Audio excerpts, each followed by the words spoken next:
I want to share with you today a very special story.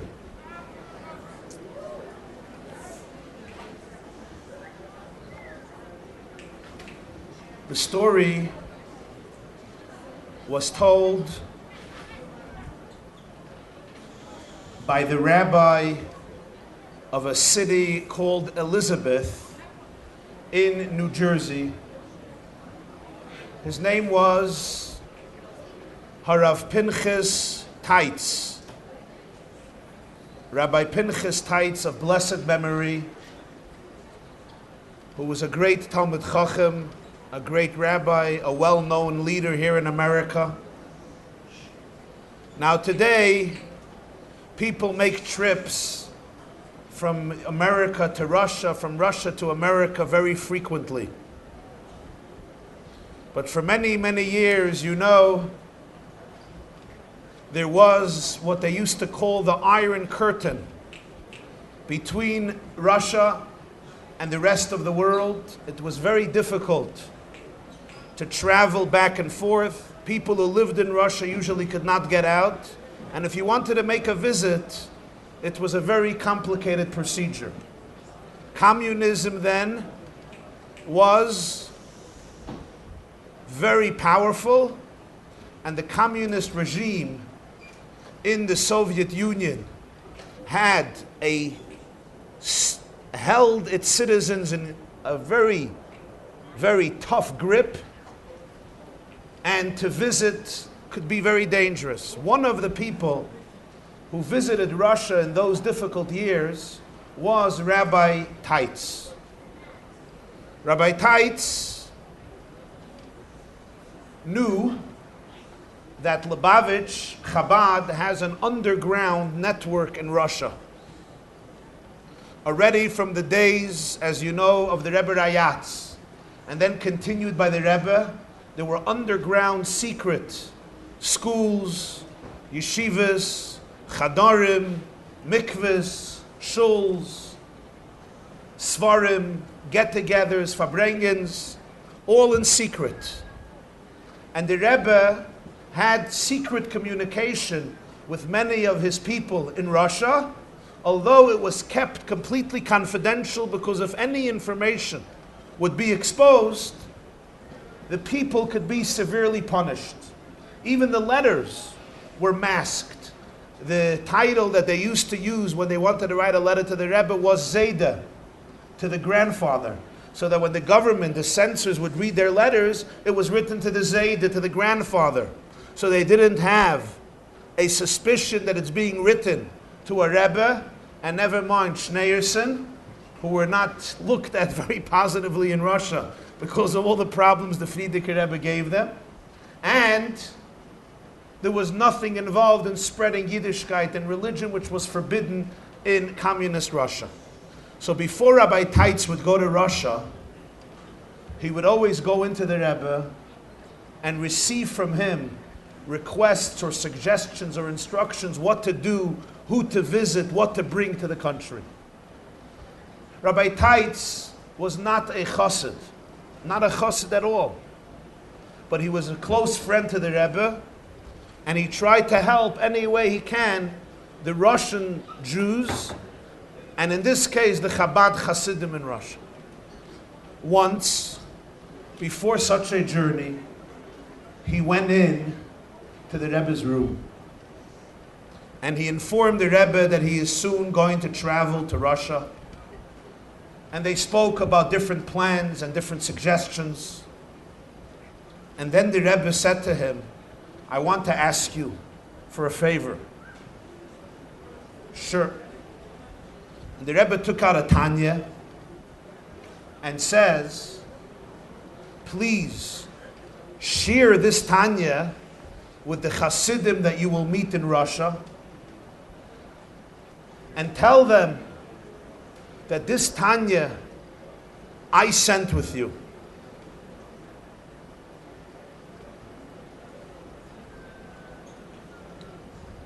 Rabbi Teitz said, with pleasure, no problem. He takes the Tanya. When he opens the Tanya, he sees that the Rebbe actually wrote his name on his Tanya. It was his personal Tanya that he was learning from. A few days later, he calls up Rabbi Chadakov. Rabbi Chaim Mordechai Isaac Chadakov, Olav HaShalom, was a personal secretary of the Rebbe. And he tells Rabbi Chadakov, please tell the Rebbe that I apologize, but I can't take the Tanya. Why? The expert that goes through everything I take to Russia to make sure it's kosher looked at the Tanya, and when he opened it, he said, Rabbi Teitz, don't take this book. I said, why? He says, the Russians are going to open it, they're going to see. It says, Misifrei, and the Rebbe's name and his last name, Schneerson. The Schneersons are persona non grata in Russia. They are not welcome there. They are considered to be great troublemakers. The Frierdiker Rebbe was arrested. The Schneersons are people that are illegal in Russia, and by you carrying a book from Schneerson, you can be arrested. You can be investigated. You can be punished. I don't know what can happen to you. Who knows? Don't take this book. So he tells this to Rabbi Chadakov. Rabbi Chadakov tells Rabbi Teitz, he says, Rabbi Teitz, do you think the Rebbe knows about the situation in Russia? He says, I know he knows about the situation in Russia. He grew up in Russia. Do you think he knows about what the Russians are capable of doing to the Schneersons? I think he knows about it. He knows what they did to his father, Reb Levi Yitzchak, what they did to his father-in-law, what they did to many other Schneersons, what they did to many other Hasidim of the Schneersons. So Rabbi Teitz, do you think the Rebbe would ask you to do something that would endanger your own life? He would give you something knowing that you can end up in prison, or you can end up with many difficulties and challenges. You would think he would want to put you through this? Rabbi Teitz says, obviously not. So Rabbi Chadakov says, trust him. Trust him that he doesn't want you to suffer. Rabbi Teitz, although not being a chassid, can accept the logic of Rabbi Chadakov's argument, and he said, okay, I'm going to take the Tanya. He takes the Tanya, he travels to the Soviet Union, and you have to realize how meetings took place. You couldn't sit down with somebody in shul and say, hey, how are you? Shalom aleichem, aleichem shalom. Because there were spies everywhere. In every official shul there were spies. So basically, in shul, as you were walking and you saw somebody and nobody was looking, you had to whisper, I'll meet you Tuesday, 7 o'clock in the morning in the park. And then you both went 7 o'clock in the morning to the park, and first you were a half a mile away, and then you got closer and you looked 100 times every minute if there's a car, if there's a person, and then you sat down on a bench for a few minutes and you spoke and you left. That's how meetings were arranged. Because of the intense danger, anybody who came from America, they were suspicious, they would follow him, and if he was meeting people, those people were under suspicion and they could suffer terribly afterwards. Rabbi Teitz comes to Russia. In the first city he visited, whether it was Moscow or another city, he went to the shul, he met Chabad Hasidim, and he arranged with them in a very secret, almost sign language communication, that at this and this day, at this and this hour, he wants to meet them in this and this place. And so at that particular hour, a group of Chabadniks living in the Soviet Union came and they met him, and after validating and confirming that no strange eye was observing them, they finally met in this park in a remote location where nobody can see them for a few minutes. Rabbi Teitz turns to them and he says, before I came here, I was by the Rebbe, and he asked me to share something with you. And Rabbi Teitz takes out the Tanya and he says, the Rebbe asked me to share this sefer with you. They looked at the Tanya. It's hard for us today to understand their response, but if you know a little bit about how life then was in Russia and how cut off they were, you can understand it. One of them tells him, Rabbi Teitz, the Rebbe actually touched this Tanya mit seine heilige Hand. He touched this Tanya with his holy hands. And Rabbi Teitz says, not only did he touch the Tanya with his hands, but this is his own Tanya. He opens up the Tanya, shows them his name, and he gave it to me and asked me to share this Tanya with you and say that it's from him. And the person says, I did not go to the mikveh today. I'm not going to touch the Tanya. But somebody else, with great trepidation, took the Tanya. And for Rabbi Teitz, who was not a chassid, he said himself, it was very strange. Tanya is a holy book. It's a great sefer. But why the trepidation? Why the yirah? Why the awe? And one of them took the Tanya with so much respect and reverence and slowly began to open its pages as though he just encountered a sacred object that he was waiting to touch his entire life. And he and the others started to turn to the pages, page after page after page. And then one of them stopped, and started to read lines from a particular page and became pale and very, very emotional.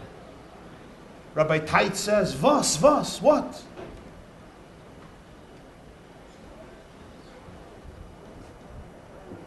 And the chassid says, look, a kneich.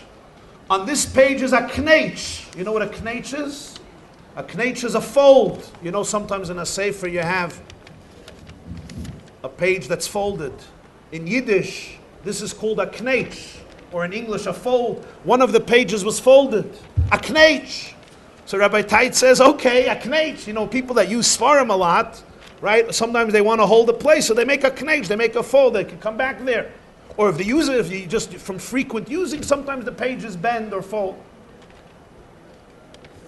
The person says, no, you don't understand.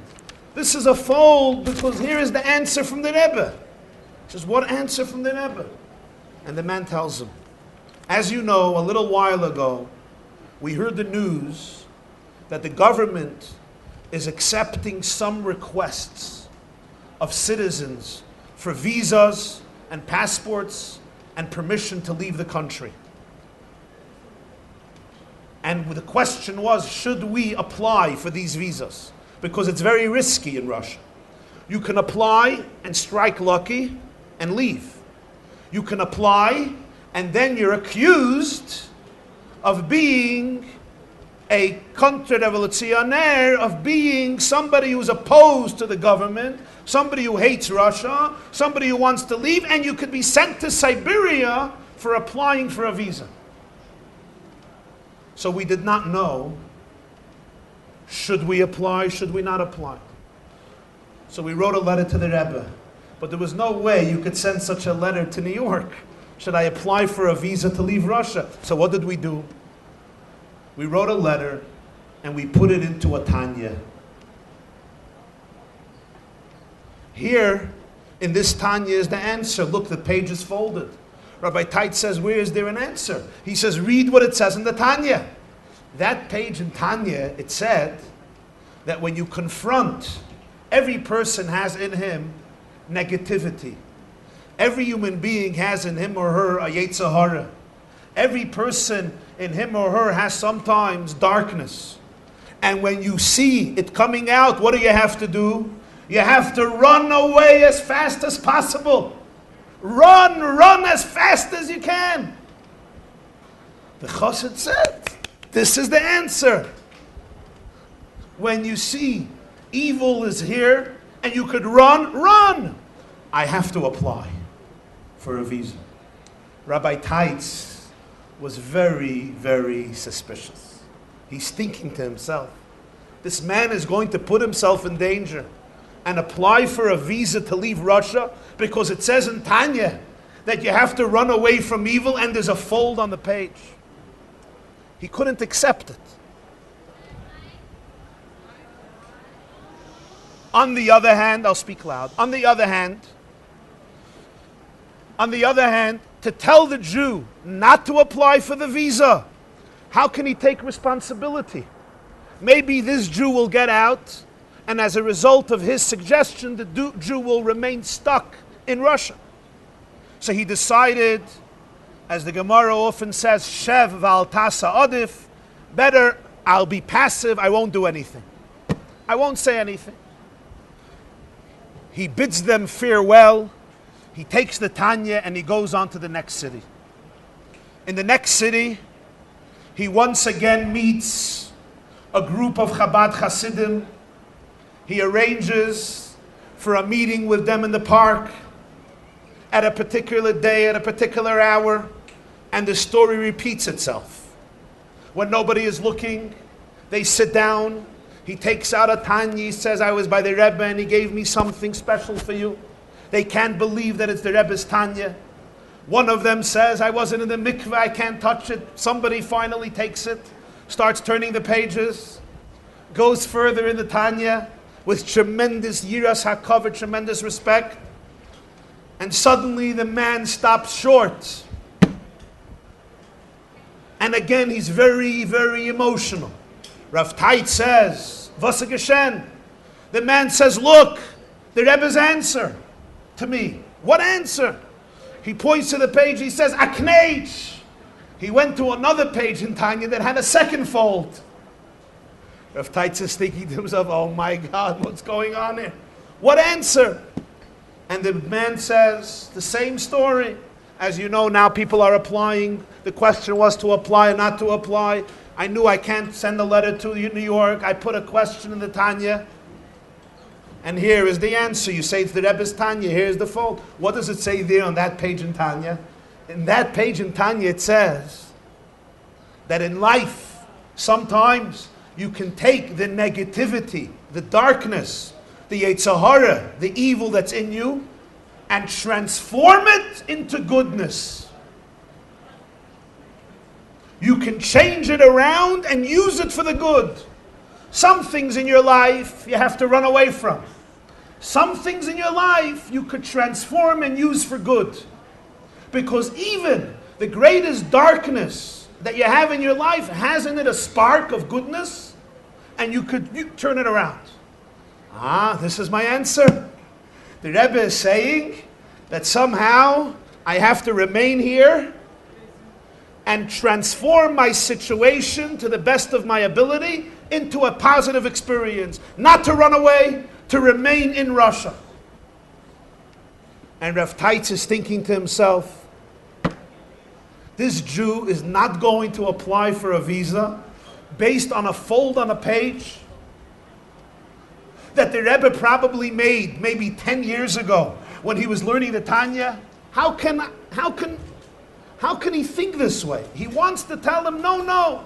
But then again, how can he take responsibility? And what if he applies for a visa and gets arrested? Again, he says nothing. But he's thinking to himself, this is mamish great. Because if you learn Tanya, half of the Tanya basically says, run away from evil. And the other half of Tanya says, transform it. So half of the Tanya says, get out of Russia. And the other half of Tanya says, stay in Russia. This is awesome. But he's quiet. He keeps his thoughts to himself. Closes the Tanya. And when he closes the Tanya, he says goodbye to them. Or leaves them the Tanya. Or goes to another city. He concludes his visit a few weeks later, returns to the United States. As always, he comes to New York. He pays a second visit by the Rebbe to give a report. He's in the Rebbe's room and he shares everything that occurred in Russia. He decides to himself that he's not going to talk to the Rebbe about what happened with the Tanya, because it's very painful for him.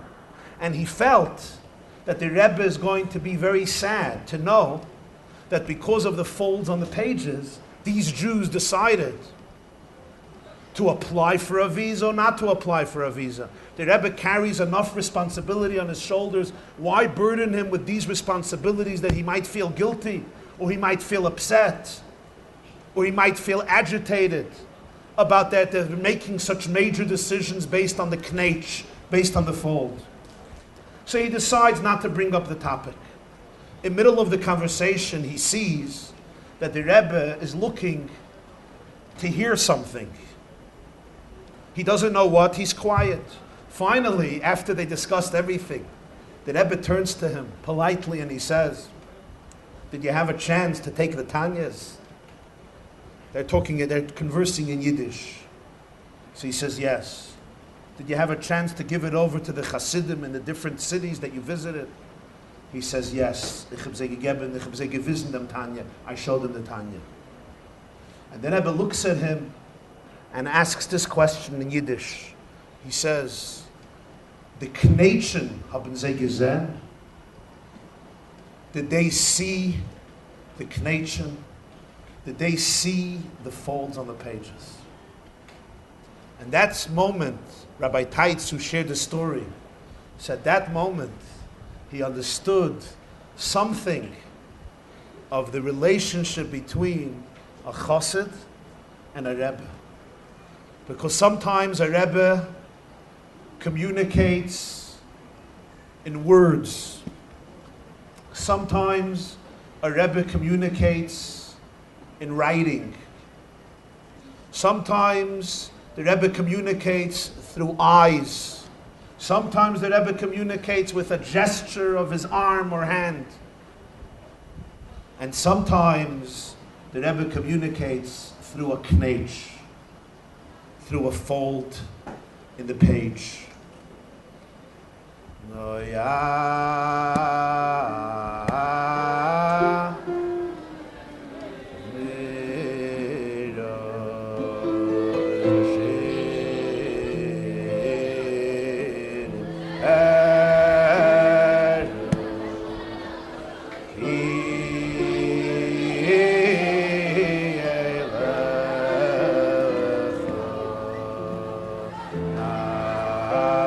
Sarah.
You know,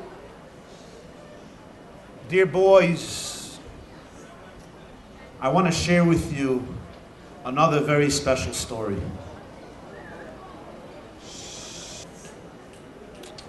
Today is a day when we're focusing on what the Rebbe taught you and me and all of us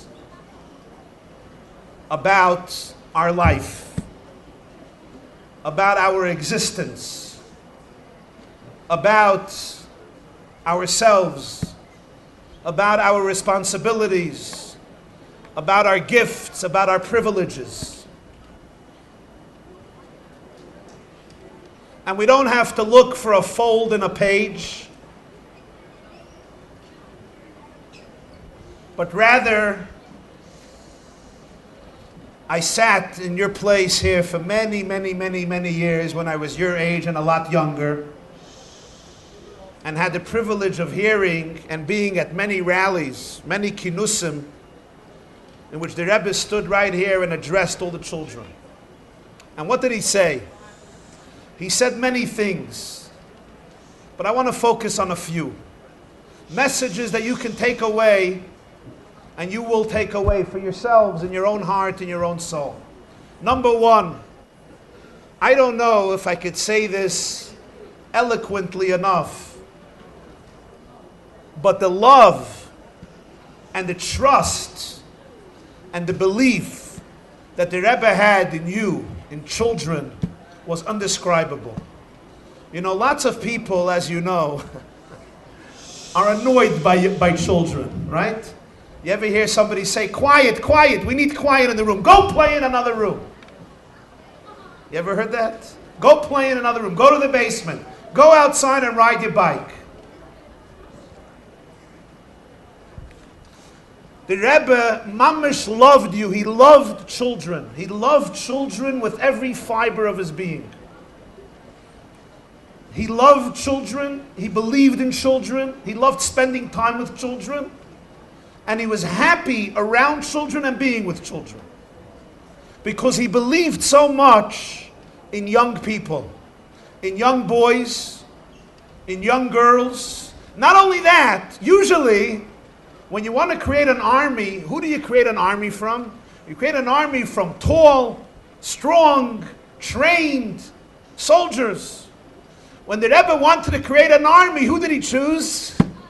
He could have chosen 40-year-old, alta, whatever the word is, or 30-year-old or 20-year-old guys. Who did he choose? Who did he create an army? He chose Tzivus Hashem. He said, who are the main fighters in Hashem's army? He created an army out of young boys, young Jewish men, and young Jewish women. Ingalach and Meidalach. Unbelievable. Why? Why did he create an army from you? Created an army from you because he felt very strongly and knew very strongly that if you want the war to be won, if you want the battle to succeed, if you want to bring Hashem back into this world and bring redemption to the world, you need a good army. You need an army that you can trust. Who can you really trust? You can trust you and you and you and you can trust.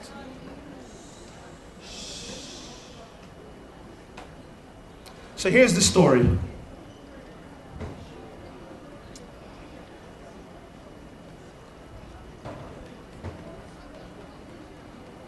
But the story needs a little introduction. The story is about a man named Yosef Kabiliv. Yosef Kabiliv served as a soldier in the Israeli army. One day, in the early 1970s, he's patrolling the Golan Heights. The Golan Heights, Ramat HaGolan, Israel took back from Syria in 1967 during the Six-Day War. Israel liberated Yerushalayim, many other territories, including the Golan Heights in the north of Eretz Yisrael, which was under Syrian control. Until today, there are many beautiful Jewish cities, settlements, yeshuvim, and cities in the Golan. I've been there many times. And this soldier, Yosef Kabiliv, was patrolling, and unfortunately, his jeep went on to a mine. It exploded. He was hospitalized. This was around the time of the Yom Kippur War. It happened Yom Kippur.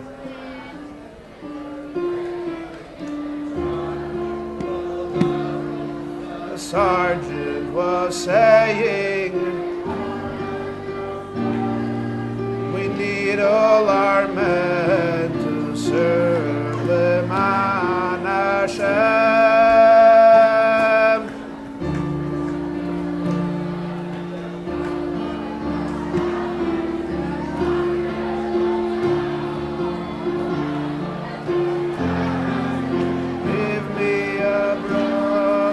Should have atzlacha, and let's hope we'll meet again. Young Matul, my son, Mezuzah, you'll be protected.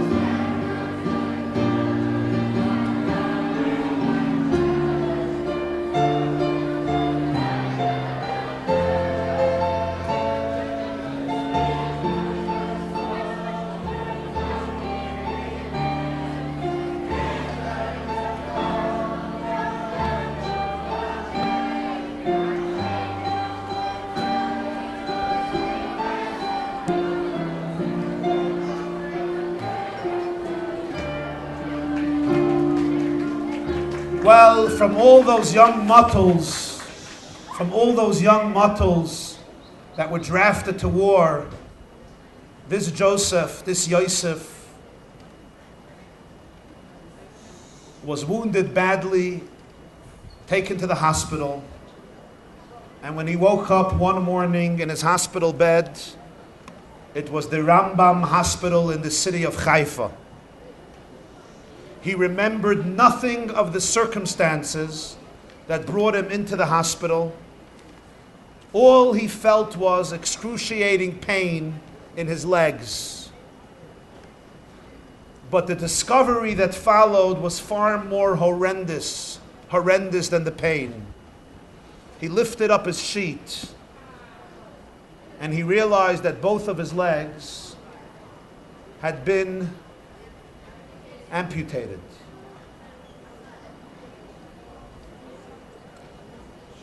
The right leg at the knee and the left one at the mid-thigh. What happened? He was serving in the army, went onto the mine. His legs were so crushed as a result of the explosion, the doctors tragically had no alternative, and in order to save his life, had to amputate the legs. The period that followed was terribly devastating. He made it home, but he could not move He could not function as an ordinary person. His parents were broken. His mother would cry all day. His father was just silent. The friends that came to visit him didn't know what to tell him. So they came, they sat, they looked in all directions. You know, when you're uncomfortable with somebody, they looked in all directions, but they couldn't look him in the eyes. And at the first opportunity they had, they stood up and they said goodbye and they left. He felt a lot of anger, not just because of his situation, but anger towards the country. That the country that he sacrificed his life for could not help him during this time when he needed so much help. His own family, his own friends, his own country could not do anything for him emotionally. His life became a bitter, cynical, and negative experience. A few years later, it was the summer of Tafshin Lamed Vav 1976. A group of wounded soldiers of Tzahal came for a visit here to America. The army sponsored a fun tour for them.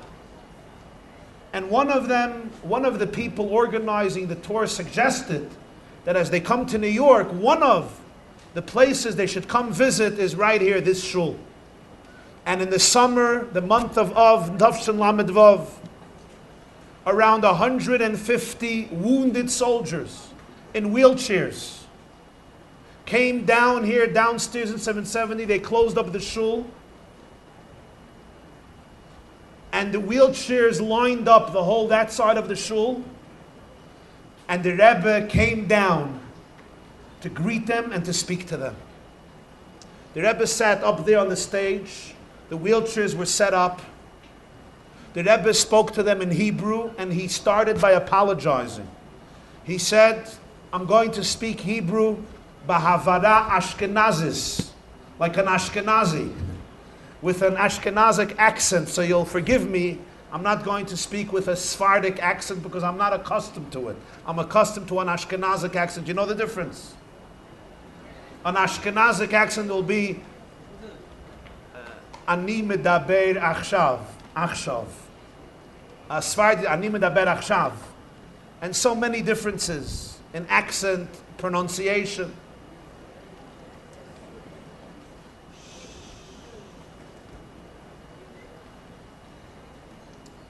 He spoke to them, and one of the things the Rebbe said then was that by a Jew, the guf, the body, is very, very important. But the guf is always an extension of the neshama. The most important thing you have to know is that you have a soul. And the body is here to help and serve the neshama, the soul. So the body is here for the soul is not here for the body. And therefore, even when the body has limitations, and their bodies, of course, were badly wounded, you have to know that the soul is as powerful as ever, and therefore the limitations of the body cannot stop you from fulfilling what you are capable of fulfilling in this world. And to the contrary, because you're missing some possibilities in your body, it means that Hashem has given you a lot extra in your neshama to compensate for the challenges you have in your body. And therefore, he says, as a good Jew, we mix into other people's business. I'm sure some of your friends tell you sometimes, don't mix into my business. So the Rebbe said, I'm a good Jew, I'm going to mix into your business. The name that Israel gives these soldiers is, you know the name in Hebrew? Nachei Tzahal. Nachei means the invalids. People that have physical limitations. They can't walk, they're missing limbs, they're wounded, they're in wheelchairs. They're called Nechei Tzahal. The invalids of Tzahal Tzva Hagana Yisrael. He said, I suggest changing the name. You're not invalids of Tzahal. The name has to be Mitsuyanei Tzahal.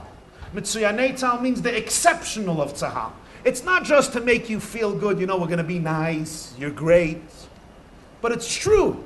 Because as we said, if you're missing something in the body, it means that you were given special powers in your soul, in your ruchnius, in your spiritual essence, far greater than any other ordinary person who is fully healthy in their body, and therefore it's a very real name, it's Yanei Tzahal.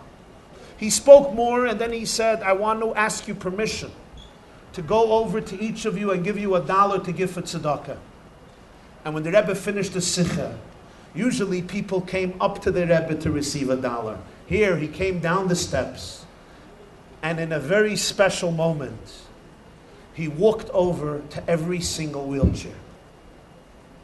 And he looked every soldier in the eyes, and he gave him $1 to give for tzedakah, and he said something to every single one. Initially, people thought he said the same thing to everybody. But later, we found out that he said something different to everyone. One of the soldiers sitting there was whom? Our friend Yosef. Yosef was obviously wheelchair bound, bitter, angry, upset, cynical, already a long time as I described above. And then the Rebbe came over to him. And the Rebbe shook hands with every one of the soldiers. And the Rebbe took the hands of Yosef and he placed them in his own holy palms, and he held it tightly and warmly. He looked him in the eyes and said 2 words. What were the 2 words? The 2 words were, thank you. Thank you.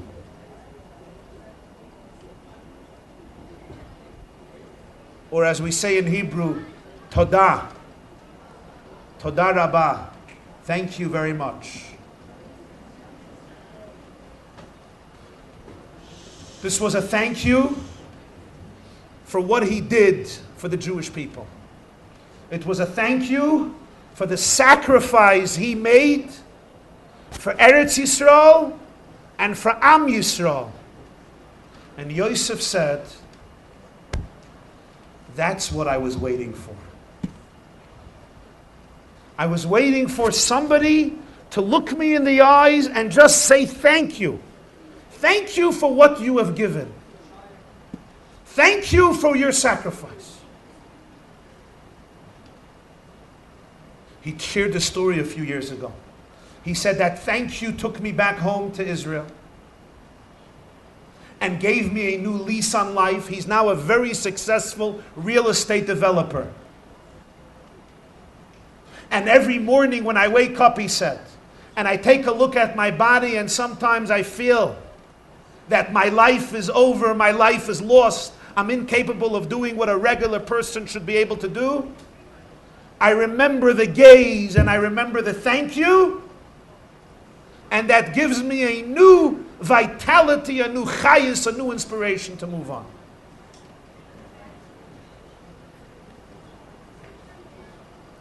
I tell you this story for 2 reasons. First of all, I want you to learn how to say thank you in your life. Don't be afraid. I want you to learn how to turn to somebody, look them in their eyes, and say thank you. And by the way, that could be even your teacher. Especially as the year is coming to an end. And it can even be your mother and your father. And it can even be somebody you don't know well. And when you say thank you, don't look away. But I want to say something else.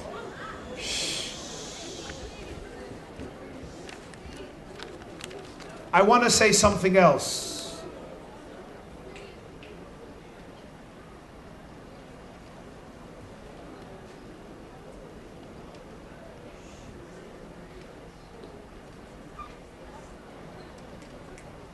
I want to say to you, thank you.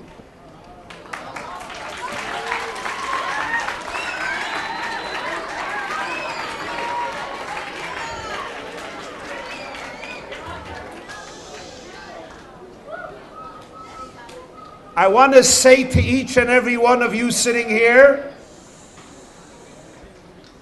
and to each of every one of you hearing these words, or that will hear these words, I want to say to you, thank you for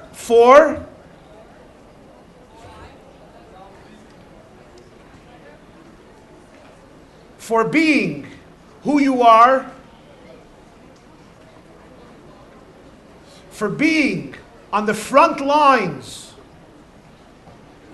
of the war as the foot soldiers in the front lines of the Tzivos Hashem, to defeat the Yetzer Hara and to defeat the darkness in the world. I want to say thank you that after all these years, you make a lot of sacrifices to live up to the calling of every Jewish child as Hashem's personal ambassadors and soldiers to the world. Keep it up and thank you.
In these precious moments, I have to tell you one more story. I love this story, and I think you might also. Once, listen to this. And I'm going to need your help in some information here. Is there anybody here in the crowd, any of you who know how to paint? Paint pictures, any artists? Okay. How about, is there anybody here who knows how to take pictures? Okay. Now listen. I know neither. I'm not a photographer and I'm not an artist. At least not when it comes to pictures. So I'm going to need your help in this story. So there was once a young man, a little older than you, a little older, a young teenager who went in for a yechidus. He went in to visit the Rebbe. And he asked the Rebbe a question. And the question was, why is he often so not in the mood of doing the right thing? Why can't he always be in the mood of doing the right thing? Somebody asks me for a favor, I'm not in the mood of doing it. Hashem wants me to talk to him, daven, have a relationship with him, I'm not in the mood. Learning, I'm not in the mood. Doing a mitzvah, why can't I always be in the mood? It's a good question, right? So the Rebbe told him, this is the difference between malachim and people. Angels, malachim, always want to do the best thing. A person has a war going on. We have different sides. We have different moods. Sometimes I wake up on my right side. Sometimes I wake up on my left side. Sometimes my Yetzer Tov speaks. Sometimes my Yetzer Hara speaks. Sometimes my selfish side speaks. And sometimes my godly side speaks. Sometimes my brain speaks. And sometimes my heart speaks. We have lots of people talking in us. And the power of a person is to make decisions. To make decisions. So the boy asked the Rebbe, wouldn't Hashem be much happier if he would have created us like angels? So the Rebbe asked the boy, what do you do as a hobby after school? He said, I draw pictures. I want to be an artist. So he says, I have a question. Do you know any great artists? And he named off some of the great artists. He says, and if you go into an art gallery and you buy an original painting of a great artist, a popular world-renowned artist, how much does it cost? And the boy said, it could cost $3 million, or whatever the number he gave. So the Rebbe said, I have a question.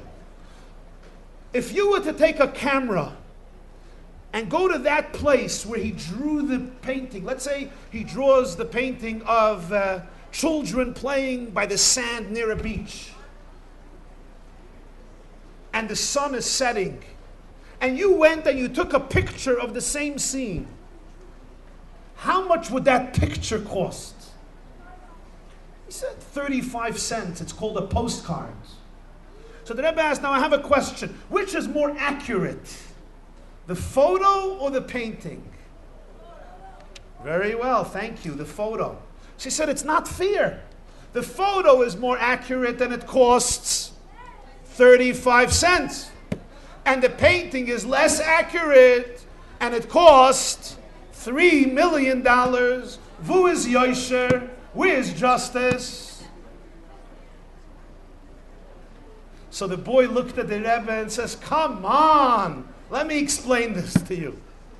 And he explains to the Rebbe the difference. He says, what's a picture? A picture is dead. You take a camera.